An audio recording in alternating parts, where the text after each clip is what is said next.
बिहार के जहानाबाद जिले के छोटे से गांव में जन्मे अनिरुद्ध कुमार, जिन्होंने सफलता की एक ऐसी कहानी रची जिसकी मिसाल आज जमाने में दी जाती है। आज की इस अंग्रेजी मीडियम वाली हाई क्लास दुनिया में हिंदी मीडियम के अनिरुद्ध कुमार ने यूपीएससी में हिंदी से टॉप कर छात्रों को उम्मीद की नई किरण दी है। उनका हौसला दोबारा सुदृढ़ किया है। अनिरुद्ध कुमार की ये कहानी आपके विचारों की नकारात्मकता को पूरी तरह बदल देगी और आपके अंदर सफलता पाने के जोश और जुनून की आग को फिर से जला देगी। आइए जानते हैं अनिरुद्ध कुमार के सफलता के सफर की अनोखी कहानी को, जो किसी हिंदी सिनेमा से कम नहीं, जहां वो स्वयं तो सफल हुए ही, साथ ही अपनी पत्नी को भी इस सफलता का साथी बनाया। अनिरुद्ध कुमार का पालन पोषण व प्रारंभिक शिक्षा दीक्षा जहानाबाद में ही हुई थी, एक ऐसा जिला जो कभी नक्सली गतिविधियों का गढ़ हुआ करता था। आए दिन गांव के गांव नरसंहार की भेंट चढ़ जाते थे। अनिरुद्ध बताते हैं कि वो सब काफी डरे रहते थे कि कब हमारे गांव का नंबर ना आ जाए। उनकी प्राथमिक व उच्च प्राथमिक की शिक्षा गांव में ही हुई।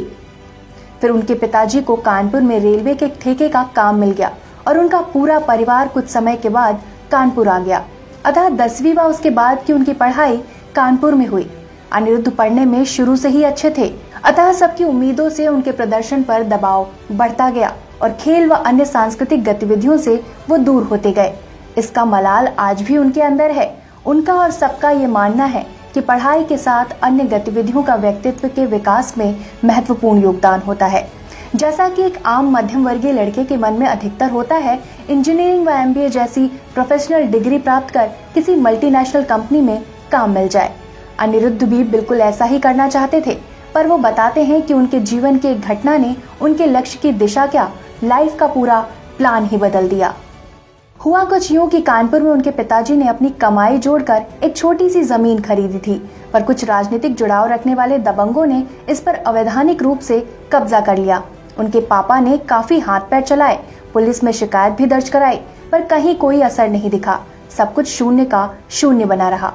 पिताजी की खून पसीने की कमाई से खरीदी वो जमीन उनके लिए कितनी कीमती थी, उस वक्त वो ही जानते थे। शिकायत करने पर भी किसी के कुछ न करने पर अनिरुद्ध के पिता सीधे पुलिस अधीक्षक एसपी महोदय से मिले, जिन्हें उन्होंने अपनी परेशानी बताई। उन्होंने तत्काल कार्रवाई का आश्वासन दिया।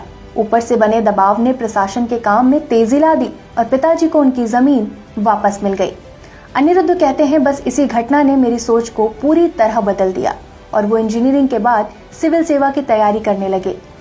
शुरुआत में उन्हें सफलता भी मिलने लगी, पर जिस लक्ष्य की चाह उन्हें थी वो भी दूर था और इस हताशा व निराशा से उन्होंने राज्य लोक सेवाओं पर ध्यान देना शुरू कर दिया और इन कोशिशों में भी उन्हें सफलता मिली और उनका चयन बतौर वाणिज्य कर अधिकारी यूपीपीसीएस 2012, असिस्टेंट कमिश्नर वाणिज्य कर यूपीपीसीएस 2013 व डीएसपी यूपीपीसीएस 2014 के पद पर हुआ। पर कहीं न कहीं उनके दिल में वो कसक अभी भी थी कि वो यूपीएससी क्लियर नहीं कर पाए। पर कहते हैं ना, होनी को कौन टाल सकता है।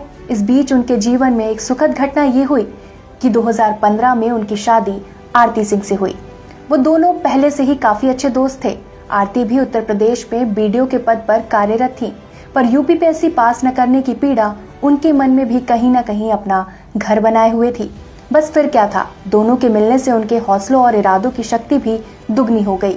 एक दूसरे का साथ मिला और दोनों का मनोबल बढ़ गया।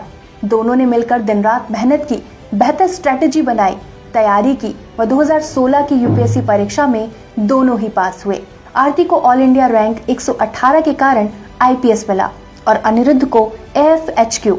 लेकिन फिर भी अनिरुद्ध ने हिम्मत नहीं हारी और दुगनी मेहनत से फिर तैयारी की और 2017 की परीक्षा में ऑल इंडिया रैंक 146 के साथ हिंदी माध्यम में टॉप किया।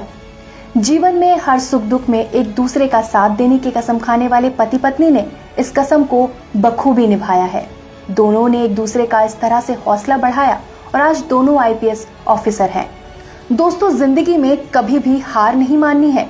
बस मन में यह दृढ़ निश्चय हो कि लक्ष्य पाने तक रुकना नहीं है, तो हम बड़ी से बड़ी लड़ाई लड़ भी सकते हैं और जीत भी। बस जरूरत है तो पक्के इरादों की, मेहनत के संकल्प की। मोटिवेशनल वीडियोस देखने के लिए youth icon of India channel को सब्सक्राइब करने के बाद घंटी का बटन दबाना ना भूलें।